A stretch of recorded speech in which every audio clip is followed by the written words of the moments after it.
I'm a former Division III middle distance runner, posting personal bests of 157 in the 800, 402 in the 1500, and a 427 mile. In fact, in college, my sophomore year, I won the most improved runner for my team at Augustana. But that was the year I peaked. I ended up dealing with injuries and some diet issues that really decreased my performance. And although I was able to improve my speed, knowing what I know now as a physical therapist and strength coach of over 10 years, there's a lot of things that I would do differently if I were to start running right now. I'm going to talk about the 4 things that I would do differently if I were going to resume running. And these are strategies that I've used to great success with a lot of my patients and clients who are endurance athletes, not just runners, but also cyclists. The first thing I would do is abandon heart rate training and use a power meter. When I was in college, we would just choose pacing that would hope to get us a specific adaptation. When I ran after college or did any types of conditioning, I instead relied on heart rate training, and that worked to a point. But unfortunately, using your heart rate to determine pacing has major flaws. The first is fatigue.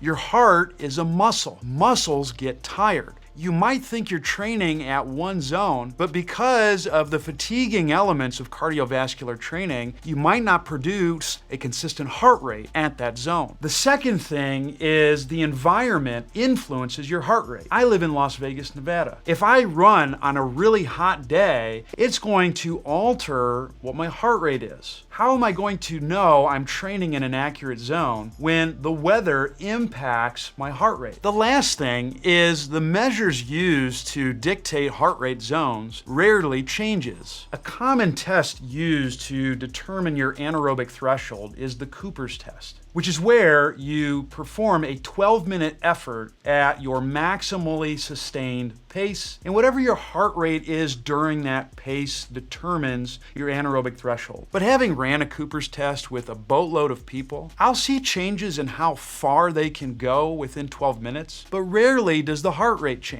If we're relying on a variable that rarely changes, we're not going to adjust our running pace at all. But a power meter is different. With power training, we use some type of metric to determine the wattage produced at a given pace. This works best in cycling because you can put a power meter on your bike and you can record the wattage quite easily. We can convert those findings to a measure called the functional threshold of power, or FTP. The FTP tells us our maximal power output at the anaerobic threshold. And there's formulas that you can use to determine your pacing over the course of all the other training zones. They actually make a power meter that you can wear on your shoes, but unfortunately, this study right here showed that the reliability of that is questionable. But I still think there's a better way. What you can do is you can perform a ramp test on a treadmill that measures miles per hour. The way you do it is you would first run 5 minutes at an all-out sustained pace. That way you exhaust any anaerobic capabilities. You calculate the average miles per hour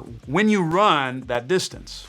After resting about 10 minutes, then you would do a 20-minute effort at a sustained pace. The miles per hour expressed during this bout can allow you to calculate your true FTP. From that, you'd simply convert the miles per hour to your pace per mile, and then you can adjust your training zones accordingly. I'll link a calculator that I use for this exact function below in the description if you want it. It's absolutely free. The second thing I do differently is be more specific with my mobility need. I did so many stretches when I was running, it was insane. I had a dynamic warm-up that I did. I did active isolated stretching at every cool down, but unfortunately, I still got hurt. The stretching didn't work, and it's because I wasn't doing things that were specific to my own needs. So your best bet is to evaluate what actual range of motion deficits you have and choose targeted interventions to address those limitations. Now, maybe you don't have a good way to test yourself, but we do know that running may contribute to some specific limitations. Running is a continual propelling of yourself forward. The more forward movement you do, the less rotation that you have. And that's because forward movement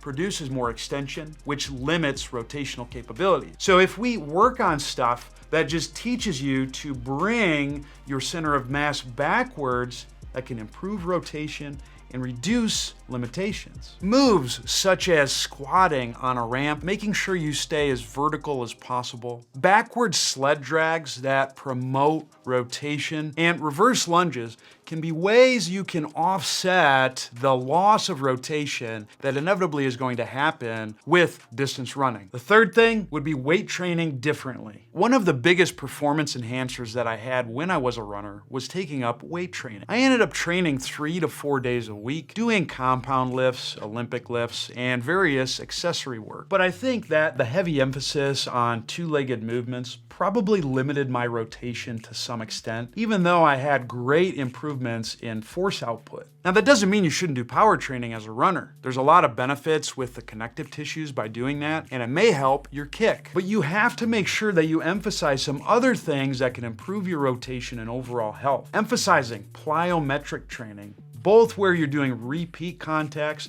as well as sticking the landing, can help keep your tendons and tissues healthy and get them used to some of the repeat contacts that you're going to have with running. The other thing is you should emphasize single arm and single leg exercises. These won't get the loading benefits of squats and deadlifts, but it will preserve your range of motion, and it is going to strengthen a lot of the key muscle groups needed to run healthy. Besides, if you're going to be a runner, you don't want to put on a ton of muscle mass. Too much size is going to be inefficient for endurance athletes. We want to do things that will limit the hypertrophy response, but still get a lot of the other benefits that we need from strength training. And the fourth thing, a controversial one, is actually taking a day off. Back in college, I ran almost every day because I had to get my base up. I had to improve my aerobic endurance.